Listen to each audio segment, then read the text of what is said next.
I'm Larry Vickers, the host of TAC TV. I'm a trained firearms professional, and we have safety measures in place on each and every episode. Therefore, if you're not properly trained, do not attempt anything you see on this show, ever.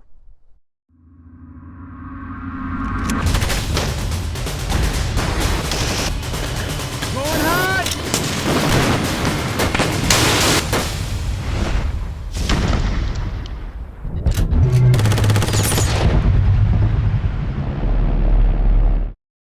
What we're trying to do is the classic torture test, which the Glock has seen a million times, but take it a few steps beyond that. The director, me, and the crew, we put on our thinking cap to see what we could do to put the Glock through its paces that, once again, was reality-based, stuff that it could actually happen in the real world to the gun, see if it could survive. I think I've heard about everything from dogs chewing them up to law enforcement officers dropping them in the ocean, dropped out of the back of cars, ran over, you name it, we've heard it. It's been done to it. This test was really important to us because we want to make sure that regardless of what happens, even if it's the worst case scenario, you will have something to protect yourself afterwards. It builds confidence in the brand, and it proves to our customers that, why we are the leading handgun manufacturer in the country. TAC TV fans, welcome to the final episode of Season 1 of TAC TV. Now, the crew from Glock is here. I got Mike Hoffman, Randy Rogers.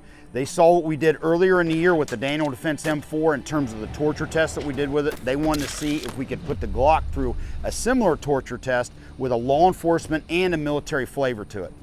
Now, before we go on, Mike, which guns did you guys bring for the torture test? We brought a Gen 3 G17. My favorite, thank you. And a Gen 4 G17. Cool. Now, I see you got them set up with night sights. Correct. And we do have a grip plug for the Gen 3. I guess we're going to contrast that with the no grip plug on the Gen 4 to see if that makes any difference in the test. Yes. Cool. Well, Randy's going to help me, but we're going to take it through. And once again, the tests are specifically designed for law enforcement use and running it through extreme circumstances that the gun might be put in from a law enforcement perspective, and then also in the military, how a soldier might be carrying the gun in the field.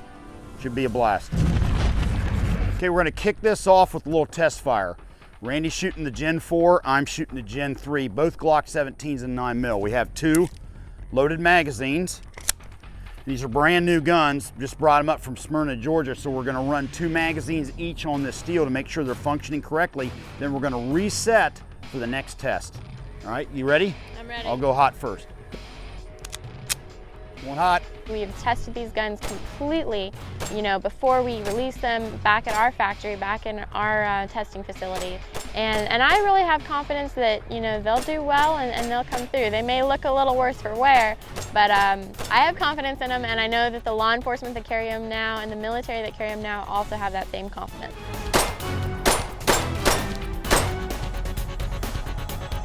Runs like a champ. Good to go. Gen 4, Glock 17's next. My expectations for a service pistol would be you can use it and abuse it. You treat it as a tool, if you will. It's not something you have to sit on the shelf, and it has to be clean and properly maintained all the time. A service pistol is made to work. It's a workhorse. Run good? Run good. Excellent. Time to get ready for the first law enforcement test.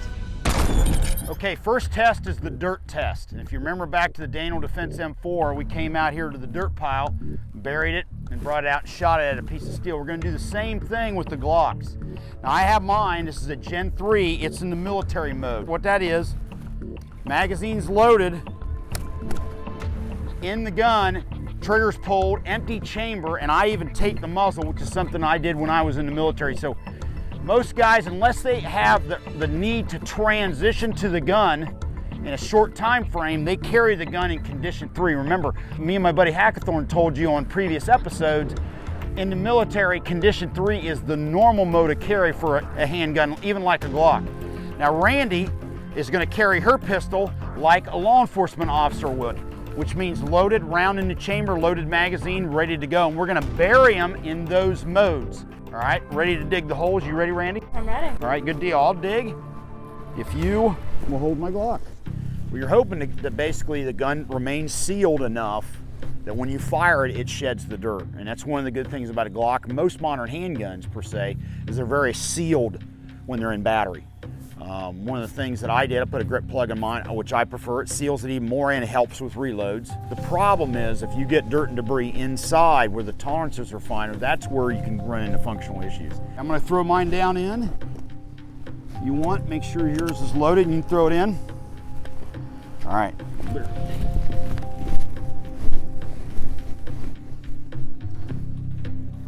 There we go. Shallow graves for the Glock. Okay, now I'm gonna dig up my pistol first and put a few rounds on the MGM piece of steel down there with the TAC TV logo. Here we go. Pulled them out of the dirt, checked them out. I actually saw some dirt up by the ejection port and I thought might be a problem. It might fall in the gun when the gun fired, but as it turned out, it was no issue at all. Any of the dirt or debris that was on the sights got slung off when the gun cycled, so as it turned out, it came through the dirt test with flying colors. My tape kind of held the slide closed, but the gun ran like a champ. Now it's time to dig up the law enforcement mode Glock. Well, digging the Gen 4 out of the soil was about like I expected, very muddy. The only thing that I really noticed was that grip texture. Because it is raised up a little bit, there was some excess mud on the grip. But when I put it in my hand, it still stuck really well, and I was able to fire my shots, and it worked like a champ.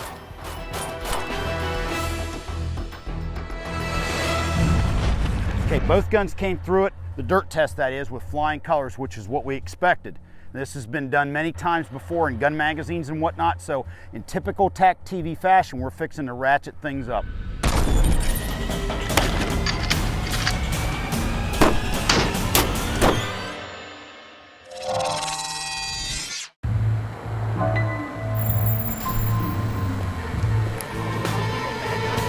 Please! Would you move?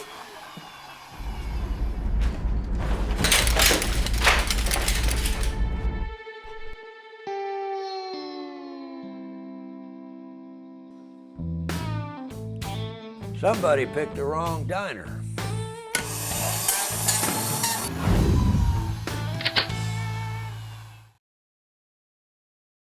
Okay, now we're gonna revisit another standard torture test that you see Glocks put through. We're gonna go ahead and see if the bad boy can swim. Bring it out, load it, engage the steel. Remember, this is in the military mode, the Gen 3 I have. Empty chamber, loaded magazine in place, and I've taped the muzzle. Before we throw it in, and I got a strap on it to retrieve it, we're gonna put the contour camera on it so you can get a nice angle of the bad boy going in the drink. Our pistols are carried by a lot of Coast Guard, and then people who work on ports, marinas, even on the rivers. And so we want to make sure that if for some reason their pistol is ever to get wet, it's not going to keep it from operating. It's a recoil-operated handgun, so you don't have any gas system components like in an M4 and whatnot to worry about. So chances are, unless there's something really wrong, it's not going to be an issue, or unless there's sand or something like that in the water that gets in the internal components, that's where it could be an issue. Like if you're hitting a beach or something, you may actually have to have the gun in a bag like they did in World War II for 1911s in an invasion bag. But that's really what you're looking for. Make sure nothing in the water, any debris or sediment in the water is going to get in the action, shut it down. All right, here we go. I think it's going to be great. They might be a little bit slippery when they come out, but as far as any impeding a function, it will not happen. They will work perfect. All right, we go live, rack around the chamber. Up on the steel. Good to go. Didn't miss a beat. Now it's time to do the exact same thing with the law enforcement mode. Remember, it'll be around in the chamber, loaded magazine in, ready to go out of the holster. We'll see how it comes out of the water and deals with this challenge. Okay, we got the Gen 4 Glock set up by the crew with the contour camera, and now Randy's gonna go ahead and load it up.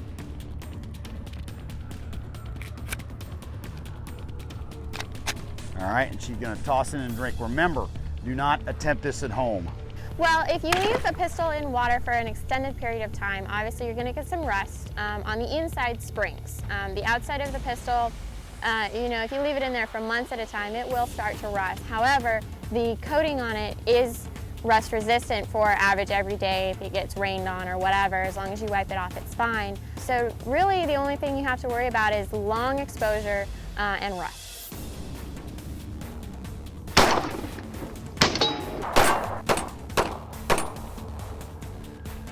Gen 4 still runs like a champ. Now, this has been done countless times by gun riders all around the country over the years, so we expected it to come through this with flying colors. Now we're getting ready to ratchet it up big time, TAC TV style.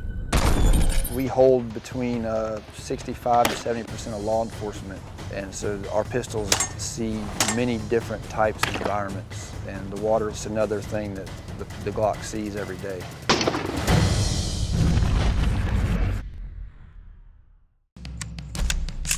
When precision matters, when performance is everything, when quality is essential, with complete weapon systems, free float rails, and cold hammer forged barrels, Daniel Defense is a leader in small arms manufacturing technology. When the next shot could save your life, I trust Daniel Defense. And now it's time for us to revisit the shrapnel test we did earlier in the season on the Daniel Defense M4. Got the same pump gun. I got number 8 birdshot, lead that is, 15 yards in essentially the same spot. We got the Glock down there, but here's the twist. We're gonna shoot it on one side, flip it over, and shoot it on the other. Now that's my military configuration Gen 3. Empty chamber, loaded magazine in place, and tape on the muzzle. I'll retrieve it after I shoot on both sides, engage the steel. Randy will put her Gen 4 down, which will be loaded in law enforcement mode, ready to go. We'll shoot it on both sides, she'll retrieve it, engage the steel. Check it out. Well, the shrapnel test is going to teach us a couple of things. We want to make sure that no impact is going to disturb any of the workings of the pistol. So if it were to be hit by a hammer or a shotgun pellet, it's not going to disturb any of those springs inside. And also, you never know what can happen. And with hunters, a lot of our firearms are carried by game wardens.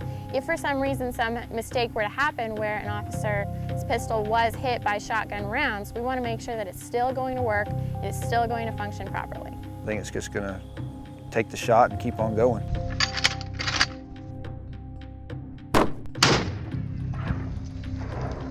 Time to flip her around.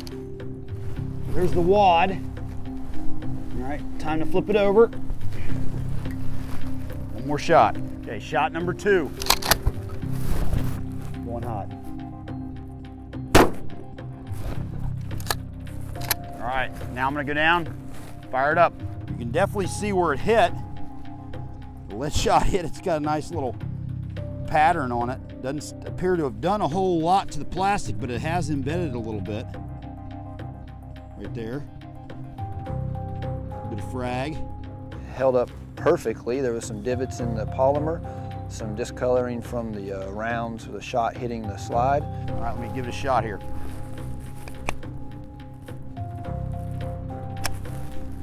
All right, one hot. Works like a champ. Now, I didn't notice when I'm firing, I can feel that little pebble grain effect, almost like a stippling job. But gun works like a champ. Now we're gonna see if it has any effect on the Glock Gen 4 in the law enforcement mode with a round in the chamber. All right, cleared hot on the Gen 4 Glock. One of the great things about polymer, and Glock wasn't the first company to do polymer handguns, but they're certainly the industry leader on it, and everybody's kind of followed in behind them. Polymer in a lot of ways is a fantastic material for handgun frames, and they've shown that, and when you watch this test, you'll see that. Randy, I'll let you retrieve it. It was great to see how well both the steel and the polymer held up to being hit by the number 8 shot. There was a little bit of scuffing, a little bit of pock marks on the polymer, but otherwise there was no major damage to the pistol, and even holding it afterwards, it was not uncomfortable. It almost appears like the polymer on the Gen 4 held up better to the number 8 shot than the Gen 3. I mean, both guns ran great, but the stippling or the puncturing, so to speak, of the plastic seemed to be more pronounced than the Gen 3. I would agree. There's not as many divots here as there was on the Gen 3. That's kind of interesting. It was great to see the Gen 4 under the shrapnel test because the texture of the pistol actually deflected the shotgun rounds, and so there was less damage on the Gen 4 than there was on the Gen 3. Guns are running like a champ, coming through it with flying colors. Next test coming up.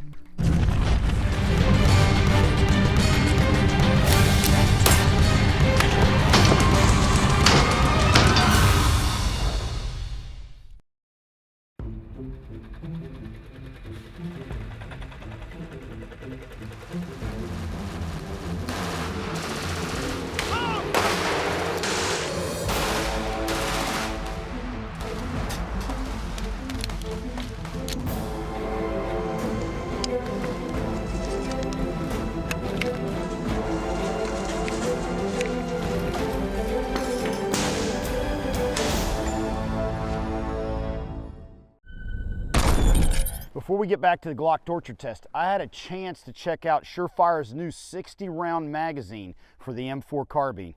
I think you'll like the results. Check it out. Okay, here's the plan. I have the full auto M4. Fans of the show will recognize it from the grenade launcher episode. Have the Surefire 60-round mag topped off with 60 rounds. Okay, we got our convenient pond over here. I'm gonna shoot about 4 or 5 short bursts, and then I'm gonna finish the rest of the mag on full auto into the water. Time to go hot.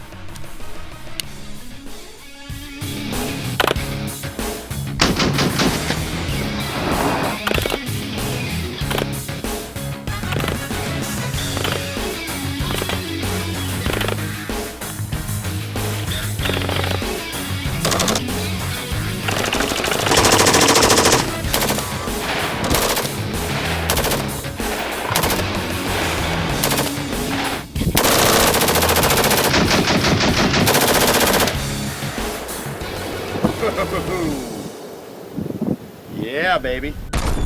Okay, my verdict on the Surefire 60-round mag, dynamite piece of kit. When I first heard about it, I was very skeptical that this thing would function. Actually, it functions pretty well. When you see what's going on inside of it, the quad stack going down to a standard double stack, pretty impressive piece of kit. Now, to me, one of the key design features that's easily overlooked are these little miniature feed ramps in front of the mag. And no doubt that attributes greatly to reliable function. Now, where do I see this coming into play? The Infantry Automatic Rifle M27 project that the United States Marine Corps just fielded. Now, it's a HK416 variant, so there could be some magwell issues, but if I were Surefire, I'd look at tailoring this magazine for that project. It's marriage made in heaven. Good piece of kit. I definitely like having it in my kit bag, and you should too. Okay, now it's time for us to run over the Glocks with a vehicle. Now, we're recreating the test we did with the Daniel Defense M4, but we did that on gravel. Now we're doing it on concrete. The theory behind it is a law enforcement officer gets in a scuffle, loses his gun, and either a responding vehicle, another officer, or the bad guy flees the scene and runs over their pistol. Now, we've got my good buddy Brian Hardison here, Chief Deputy of Washington County here in North Carolina. He's helped us set this up. He's gonna drive his truck over the two weapons. This is my Condition 3 Glock 17 Gen 3 gun, and this is Randy's loaded, ready to go law enforcement mode Gen 4 Glock 17. Brian, if you're ready, get you fired up. So now we have the drive over test, and this test we want to make sure that if for some reason your pistol was ever driven over by a car or a truck, that it's still going to work. We hear stories all the time, civilians and police officers alike leaving their pistol on the trunk or the hood of the car or whatnot, and they drive off and it falls off and gets ran over. Yeah, one of the things we're going to institute was doing the rest of the test with a blank in the chamber. But one of the things they said is, you know what, we really make a big deal on our pistols being safe action. So let's make sure everybody's safe and whatnot, and the guns are pointing in a safe direction, but let's keep a live round in the chamber. Our pistols are designed to be drop safe. So no matter how high or which way you drop them from, the internals can never go off. The firing pin can never strike the round unless you pull the trigger.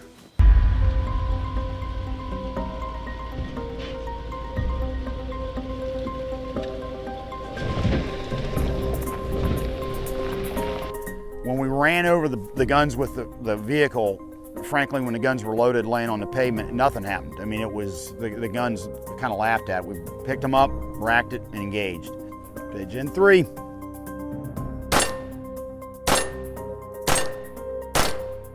Okay, good to go, Randy.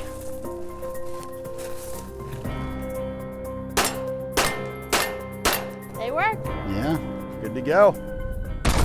Okay, the test where we drove over with the truck was very uneventful. Both Glocks came through it with more than flying colors. Now, we're gonna try just the loaded magazine. This is one thing that Glock is very proud of. As a matter of fact, when we were setting up this episode, they told my directors, hey, we want you to show the quality of our magazine.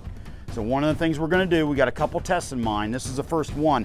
We're gonna put the loaded mags down, and these are the exact same mags we've used for the rest of the torture test. We didn't get fresh mags for this. Fully loaded mags, we're gonna put them down and let Brian run over it with his truck, load them into the gun, engage the steel. Hopefully everything goes as planned.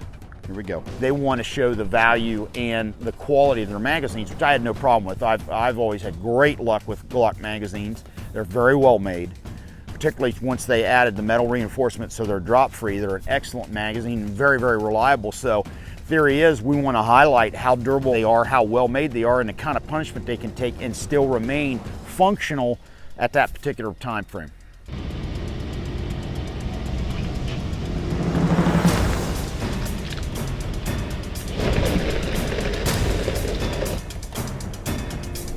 El Cruncho. The magazine, after being run over, did have a little bit of bulging. Both the mags are fully loaded, and we got a little bit of base plate distortion right there where the spring's kind of wanting to pop out. Let's see how, y'all go first. All right, seats, chambers, here we go, going hot.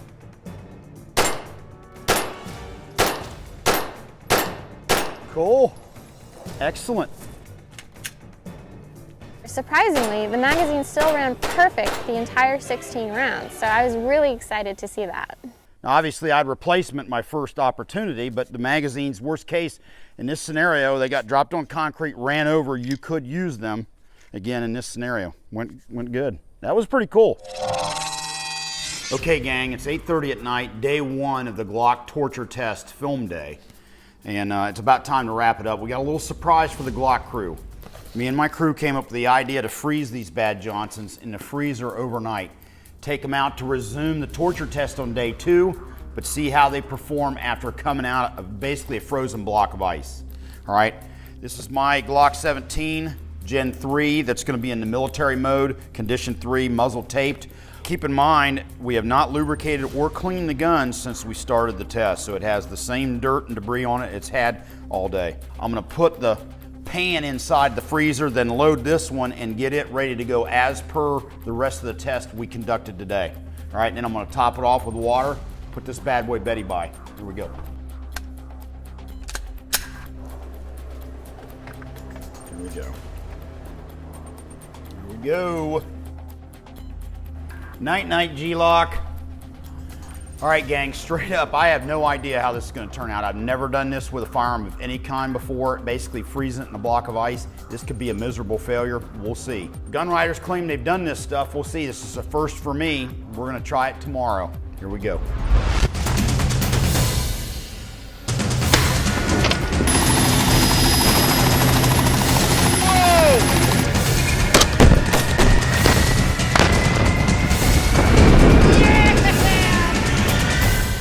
We gotta try to recover those guns. They may be in that water.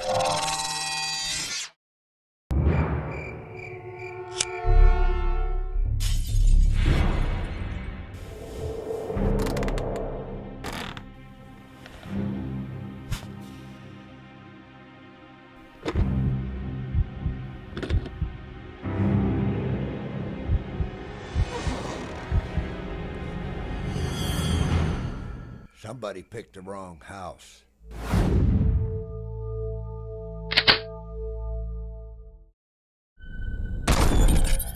This piece is all about tactical weapon-mounted lights, and the first name that comes to mind is Surefire. I've been friends with the folks at Surefire for many years, and in fact, I kind of even had a little bit of design influence on some of their designs way back in the day.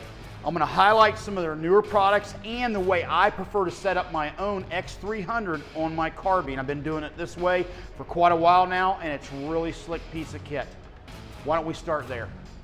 As you can see, this is my Daniel Defense Vickers gun, and the first thing I want to do, of course, is let's clear it out.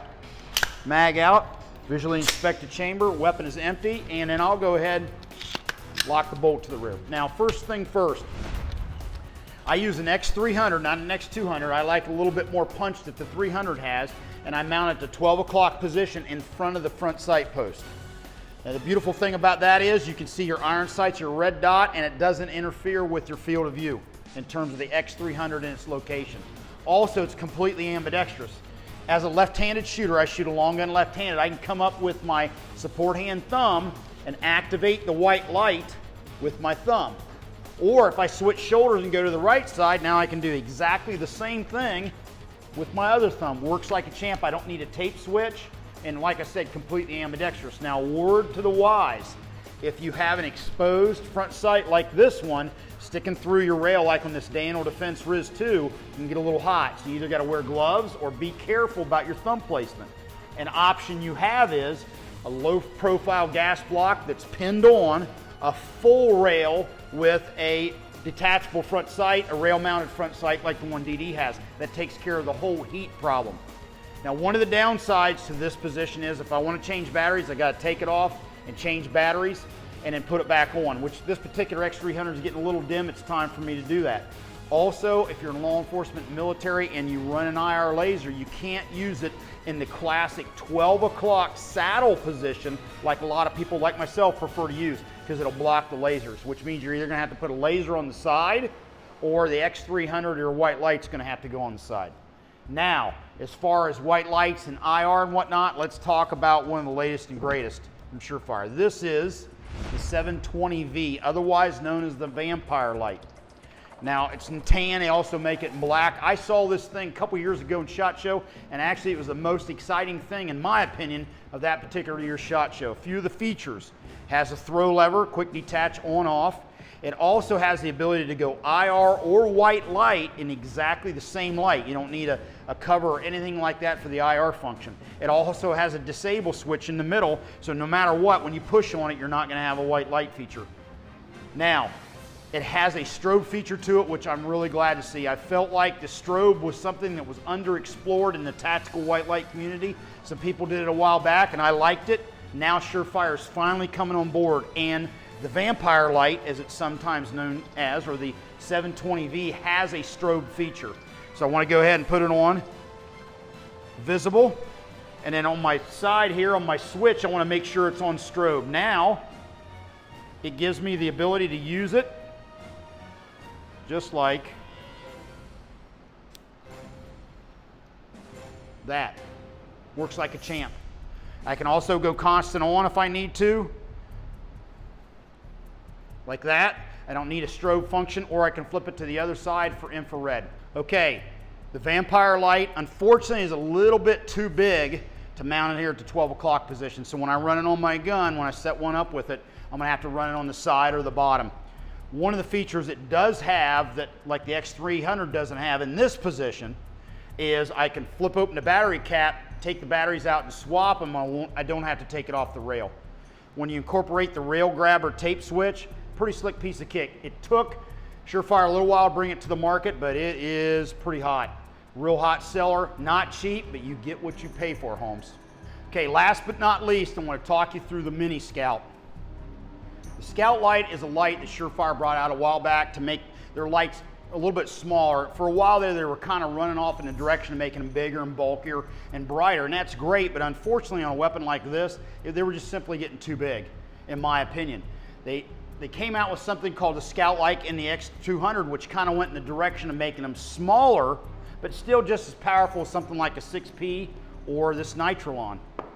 The Mini Scout takes it even a step further. You can mount it about anywhere. It's very lightweight and comes with a tape switch, and is a pretty slick piece of kit and has a good high output. If you're looking for a lightweight setup for your carbine, and lightweight's the key now with something like pencil barrels and lightweight rail systems and whatnot, this is a good white light to look at in terms of putting on your gun.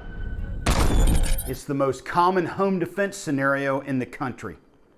You wake up in the middle of the night after you've heard a bump or a loud crash somewhere in your house. Now in this case, I'm already out of bed and I've grabbed my home defense carbine. I have a couple different options. I can stay here, get on the phone, call 911 and barricade myself in the bedroom. That works great as long as you don't have kids or other loved ones somewhere in the house that you need to secure. In this case, I'm going to maneuver down the hallway to my kid's bedroom, barricade myself in there, and get on the phone to 911.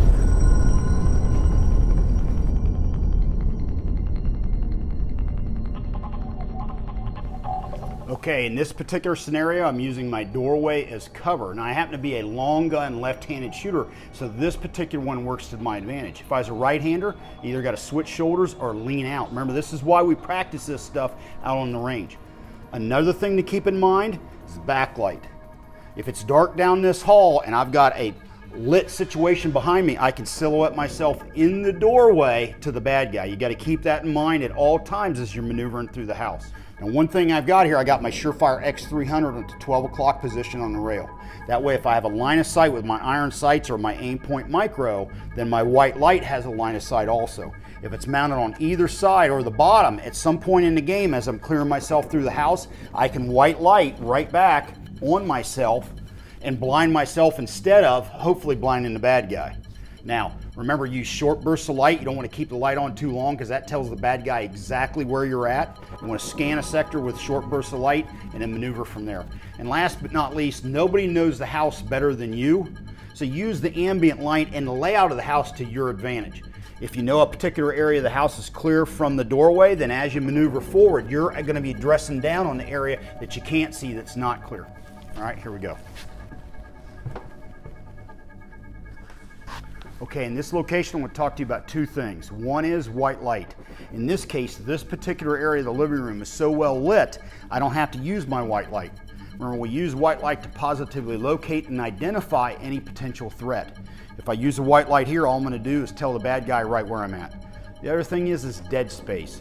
I have dead space as I maneuver down the hall that I need to be concerned about. One is around this entertainment center and around the couch. So as I move forward to the kids' room, I need to take that into account in case there's a threat hiding there. All right, here we go.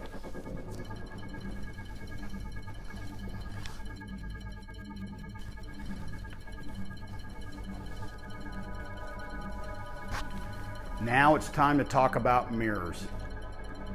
The epitome of a double-edged sword when it comes to clearing your house. Okay, worst case scenario with a mirror is you flash light directly into it and you end up blinding yourself.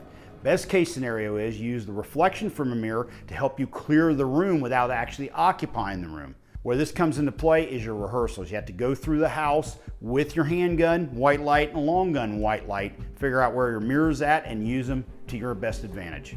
Here we go.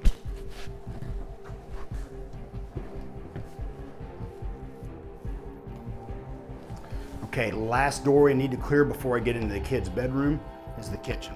Now keep in mind, that's where I need to go because I need to go in there and secure the bedroom, make sure I search it, and get on the phone to 911. I want to clear as much of the room as possible from the doorway. I don't actually have to physically occupy it. Just want to make sure I don't leave any dead space behind that could come back to haunt me. Get into the kids, make sure you secure them, get on the phone to 911. Now, let's go through the whole scenario again with a handgun and a handheld white light and talk about a few particulars with that setup.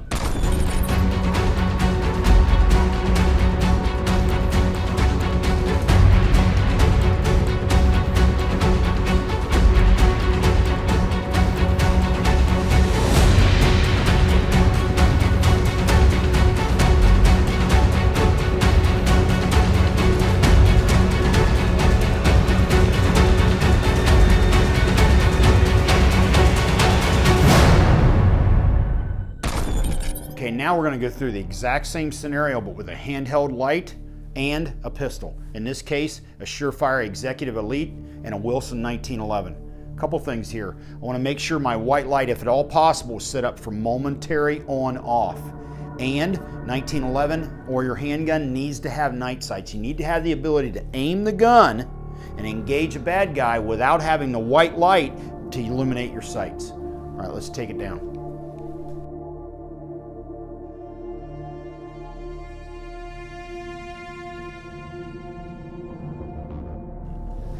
Okay, as far as taking this corner here with a handheld light, you got to figure out how you're going to hold the light. If I go Harry's technique, like this, I'm going to end up shielding myself with the corner and illuminating myself back with the white light.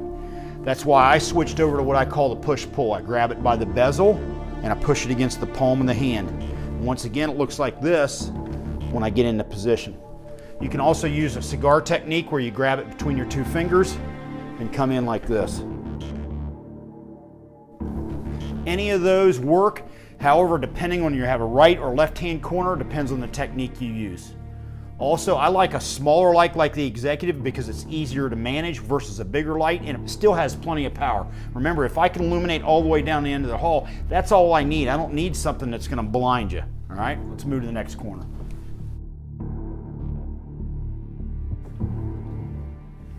The same rule applies here as with the long gun. Really don't need to use the white light to illuminate this area to locate and identify. So what I want to do is think about dead space and maneuvering down the hall. Also, kind of when you're in this travel mode, so to speak, get the white light in an area you're the most comfortable with. For me, it's the Harry's technique. There's pros and cons with all three techniques, but for me, the most comfortable across the spectrum is the Harry's.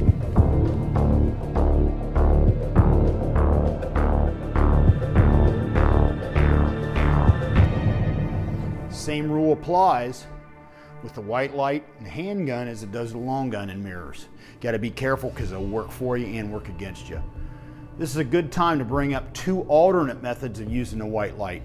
One has some merit, one I don't think has any merit. Well, first one is holding it all the way up off to the side and aiming and coordinating the two, the pistol and the white light. The problem with this technique is most bad guys are right-handed shooters, and if they jerk the trigger with a handgun, guess where your head's at? The other technique I am dead set against is the neck hold. This derived from law enforcement officers like state troopers and whatnot, interviewing somebody at night or checking their driver's license per se, and then having to retreat from a situation with the white light up here. And I understand that, but the problem is, of course, when you turn your white light on up by your head, where do you think the bad guy's going to be aiming at? That's the one technique I don't like more than any others. In addition to the fact, if you bring your pistol out and do that, it backlights your gun. It's very difficult to shoot that way. My recommendation is you want to stay away from the neck hold altogether. Time to move to the next doorway.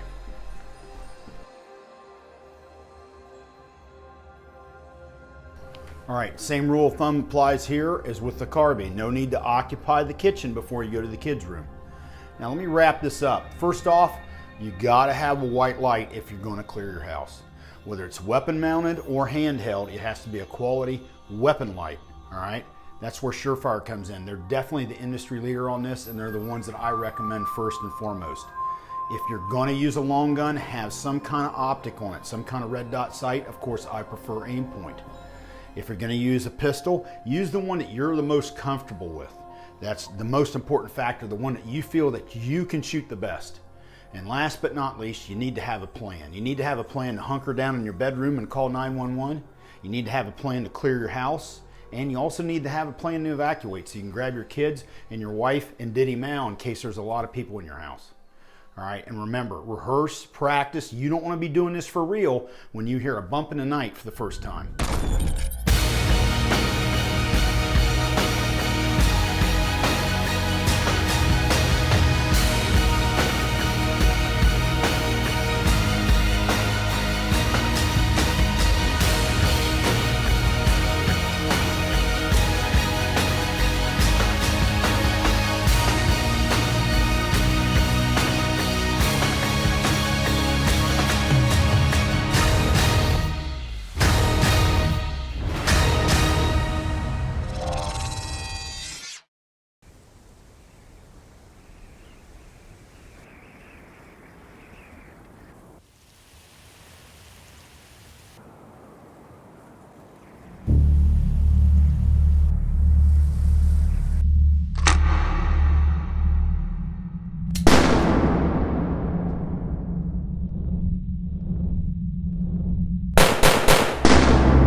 First test is the dirt test. You hear stories of my Glock's done this, my Glock's done that, but to see it firsthand, it's really cool. It's by far the best tool as far as a handgun for law enforcement that I could even think of. We're gonna go ahead and see if the bad boy can swim. I've heard about these torture tests, I've seen them done on YouTube, but this is the first time I've actually got to see them done with my own hands. And it just reiterates for me how well that they perform even in the harshest conditions. And they show the wear, but they continue to work every time we engage a target. He's gonna drive his truck over the two weapons. They're getting dirty and getting wet, but there hasn't been a single problem so far. Me and my crew came up with the idea to freeze these bad Johnsons in the freezer overnight. Go. All right, I see my crew got the camera out of here because it kind of died sometime in the night. There's the Glocks. And once again, let me reiterate, I have no earthly idea how this is gonna shake out. This could be way cool or it could be a total disaster. We won't know till we get out there. It's gonna be interesting. All right, we're back out here. It's real early and foggy. Second morning of the Glock torture test. I got the froze up Glocks in here. And they are froze, Holmes. Big time. There they are. Remember, one of them is in condition 3 with the muzzle taped empty chamber. The other one is loaded, ready to go. I'm gonna go up to the second story window, drop it out, bust it out of ice, and hopefully shoot that steel over there. We have no earthly idea how this is gonna go. All right, bombs away. Oh. With the ice test, we just wanted to introduce the Glock to some extreme elements. The Glocks are carried, in Afghanistan heat as well as Alaskan cold, so we just wanted to demonstrate how it would work in those conditions. We froze it solid. Yeah, we rolled it this morning, and the Glocks were frozen overnight in a block of ice, and it took a little longer than we thought to unfreeze them. Wow. It is froze solid. Okay, we were doing a little freelancing here. These things are absolutely frozen solid. I'm gonna fire up my truck, put them on the engine block, warm them up a little bit to melt some of the ice, and then attempt to fire. So we'll revisit this in a minute. Probably as good a place as any to put them. Oh well. All right, it's still thawing in there. The Glock crews showed up, so they busted us on our little secret here. Let me check it out. Still some ice on mine, but it's getting there.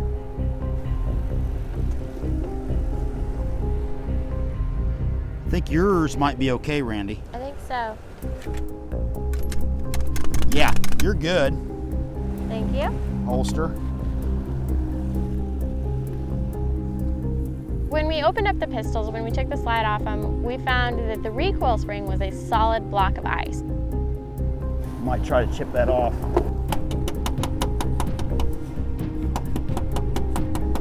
Okay. Oh yeah, I think we're in business, Home Slice. Let's go light them up. All right. Okay, this is my Gen 3 Glock 17 after it was frozen in a block of ice. It's now melted to the point where I think we can shoot it in my original magazine. Original ammo. Going hot. Finally got them melted. Larry went first. The gun ran flawlessly. Excellent. Randy? Randy's, same thing. She already had one in the chamber. It ran flawlessly. Very cool, well done. To be honest with you, this was an extreme test. This is something that my crew put me up to. I mean, freezing these things in a block of ice is somewhat unrealistic. What would actually probably be a more realistic test that we may revisit at another time is kind of dousing them with a hose and then letting them freeze. So you kind of get surface water, but not allowing water to get in every single crevice of the magazine and inside the gun. But you know what? The gun's thawed out, ran like a champ. Well done. On to the next test.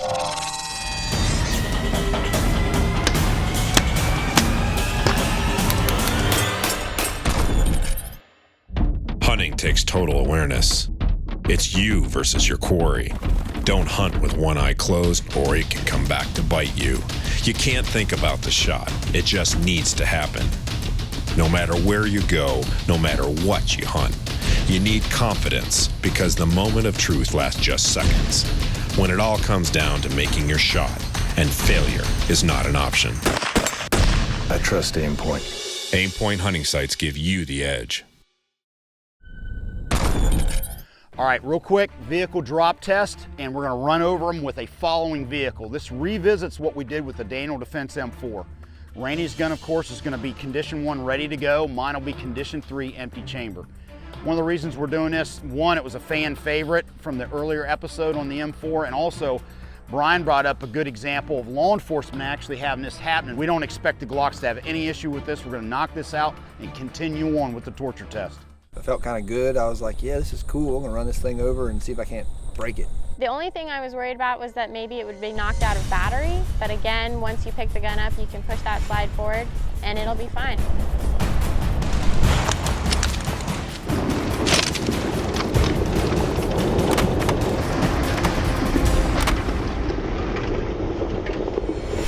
and obviously I didn't break it. All right, here we go. It's my gun. You can see the tire tread mark. Everything seems to be good to go. Nice little skid mark on it. I'm gonna go hot. Larry's pistol, the Gen 3, we picked it up, engages the target, fires, no problems. Excellent, works like a champ. Randy, you ready to try yours? All right. So, a little bit skidded up, no real damage. Well, should be ready to roll. And she engaged the target and fired 4, 5, 6 rounds on it, and no problems. It was like nothing had even happened. I mean, they were a little bit dirty, but that was all. Still works awesome. Well done, exactly as we expected. If there had been any real problems with this, I would have been shocked.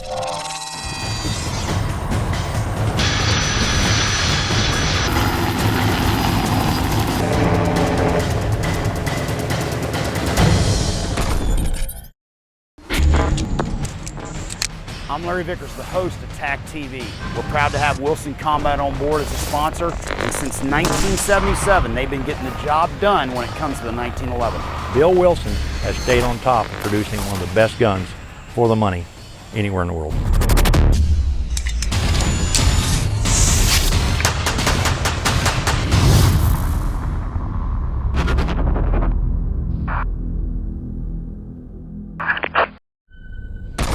Okay, gang, now we're taking the drop test to new heights. 500 feet with both Glocks. Mine in condition free, Randy's loaded with a round in the chamber, both of them with the original magazines in the gun. Brian's gonna be up, dropping them out, hopefully on our pre-marked X. We'll retrieve the guns and engage the steel. This is gonna be worth watching.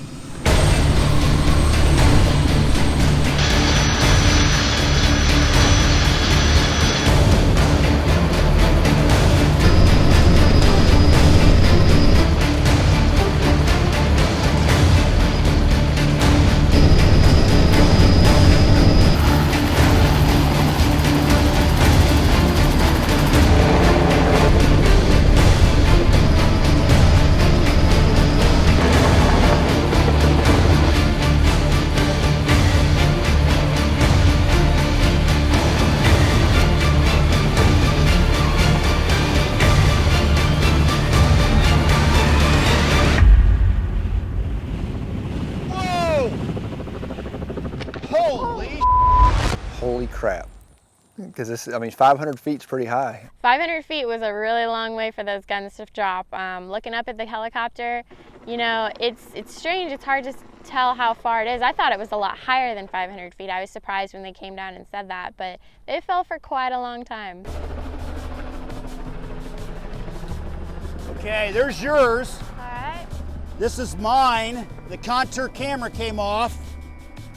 The Gen 4 stuck in the ground about 6 inches, almost muzzle first, and this is hard North Carolina dirt. Pulled them out. Yeah, everything looks kosher. How's yours look? Mine's good, You a got little some bit mud right muddy. there. It looks like it knocked it out of battery. Yeah, you might want to make sure it goes in the battery.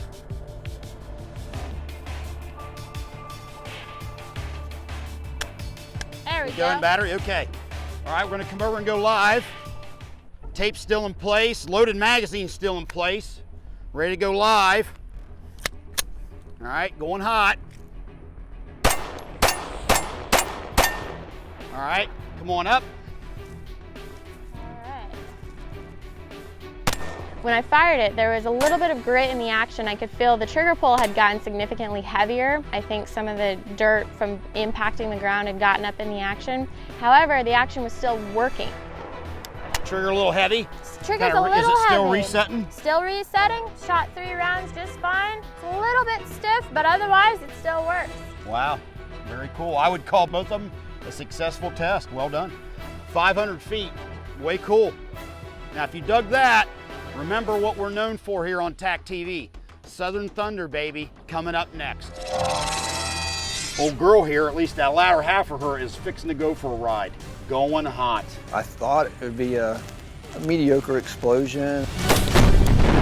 Yeah!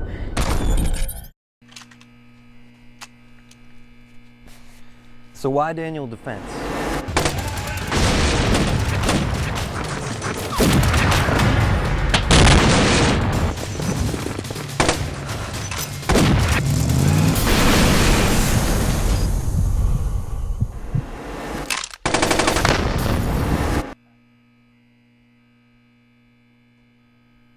I'll take it. Grand finale of the Glock torture test. This is the second day, coming towards the end. The Glocks have come through it with flying colors. Now it's time to bring in the Southern Thunder, baby.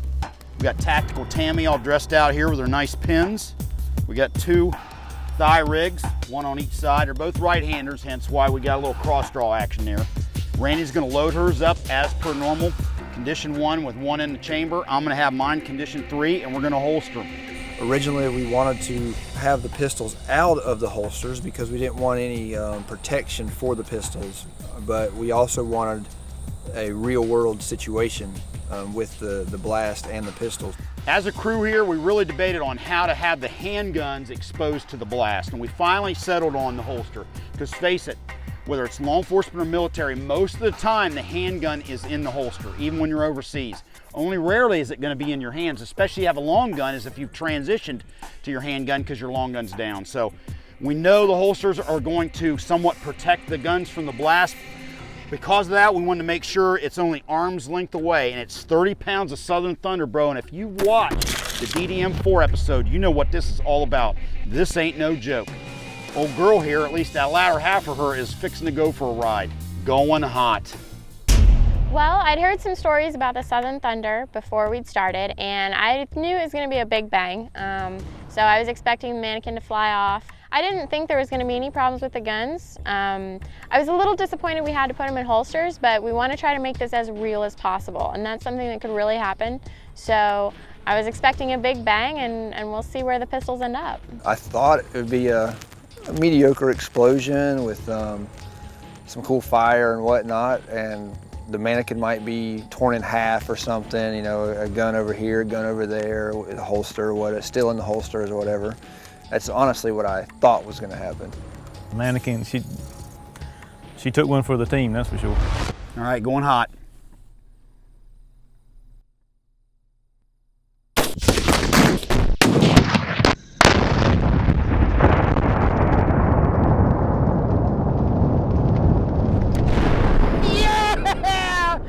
Yeah! Woo! Yes! Huge underestimation on my part. I knew there was going to be a big bang, but I had no idea what a huge explosion it was going to be. If I would have known that, I would have been more concerned for the Glocks. Right when it happened, I was like, holy crap. Because after the smoke and dust cleared, there was nothing left of the mannequin. Everything was gone. There was a 4-foot crater in the ground about 2.5 foot deep. It's kind of tall grass, so we start looking. There's pairs of, pieces of pants and pieces of belts. Yeah, gang. We got to try to recover those guns. Did you find a gun? Wait, oh, look at that. We first found the Gen 4 pistol. The mag was out of it. The slide was halfway knocked off the rails of the frame. Continued to look for the Gen 3. And this got blown off. It's in there. It may be in that water. The revolution has entered its final evolution.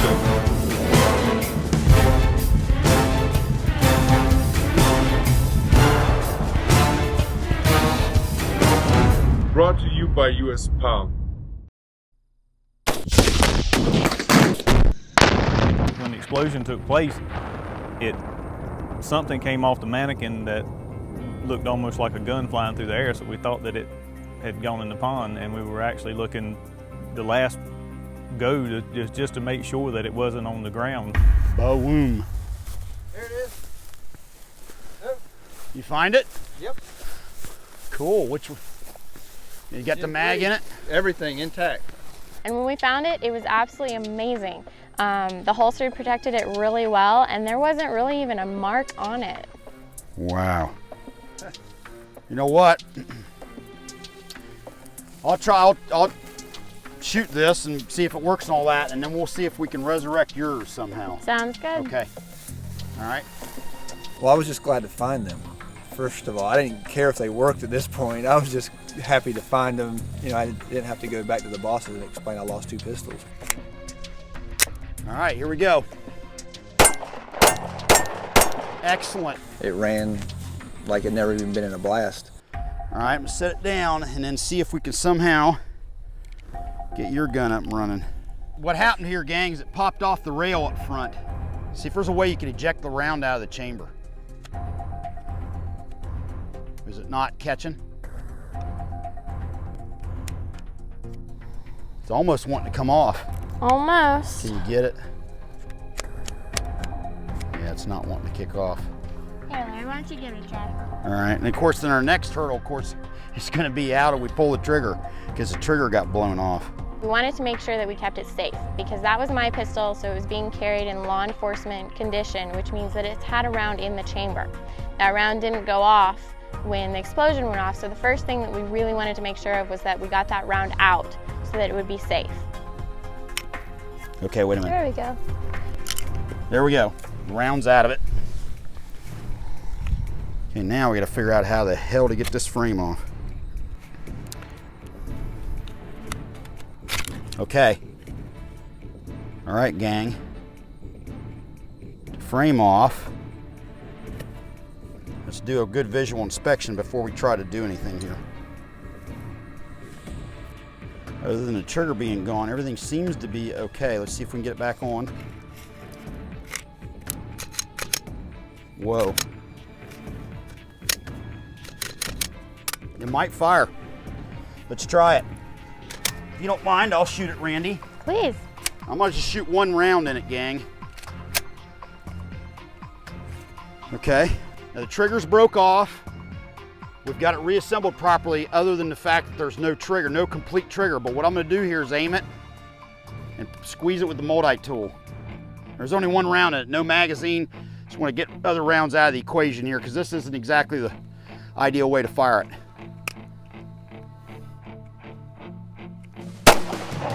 I'll be damned. It still works, that's amazing. Can you believe that? Even with a little stub of a trigger, we were able to pull the trigger and the gun functioned perfectly.